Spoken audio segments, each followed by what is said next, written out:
There's a lot of prison content online. People show you how to cook, how to pass time, how to survive. Some of it's useful, most of it's entertaining. Almost all of it skips the part that actually matters. Prison is not interesting. The decisions that quietly guarantee it are. This isn't a show about prison routines. It's not about war stories. It's not about hacks, tips, or how anyone made it through. And it's definitely not about glamour.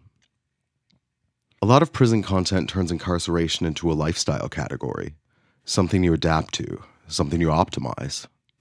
That framing misses the most important truth.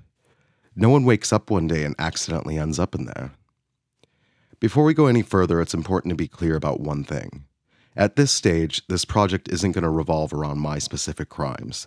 That kind of focus misses the point. But for credibility, you should understand the context. During the pandemic, I was essentially running a real pharmacy on the dark web. Anything you wanted, I had it. Everything was procured by me directly without intermediaries, and I personally trafficked them from Rio de Janeiro, Brazil, to New York, Atlanta, and Miami. That life ended in my arrest by the FBI and Homeland Security at JFK while boarding a flight back to Brazil to welcome my daughter into the world. My subsequent extradition to Washington, D.C. on a drug conspiracy charge and ultimately federal prison followed. The details of that will come later, where they're actually relevant. Not as a spectacle, not as instruction, but as reference points. Because the story isn't just about what happens before prison, and it's certainly not just about what happens inside it. What almost no one talks about is what comes after. The fallout. The long tail of consequences that don't show up in sentencing.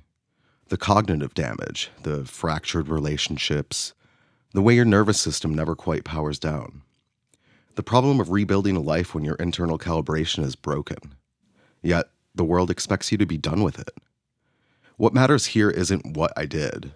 It's how people enter high-risk systems, how they slowly lose perspective inside them, and how the damage continues long after the system is gone.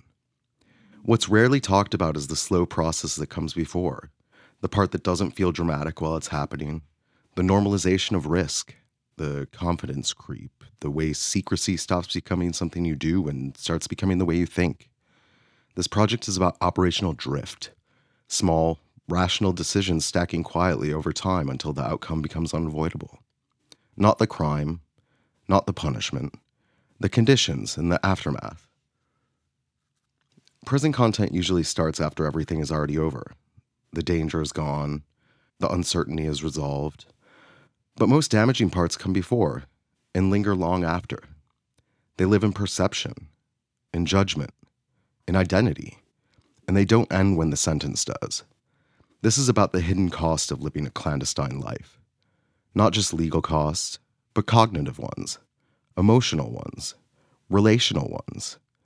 It's about how secrecy reshapes your nervous system, how constant vigilance rewires attention, how stress quietly distorts reality.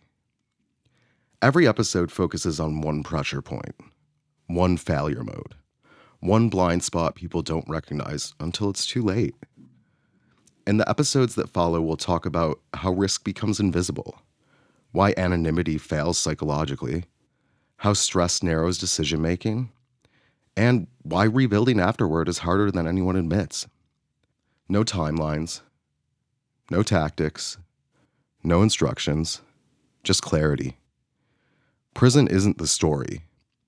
The story is everything that quietly led there and everything that quietly follows. This is Self Sabotage.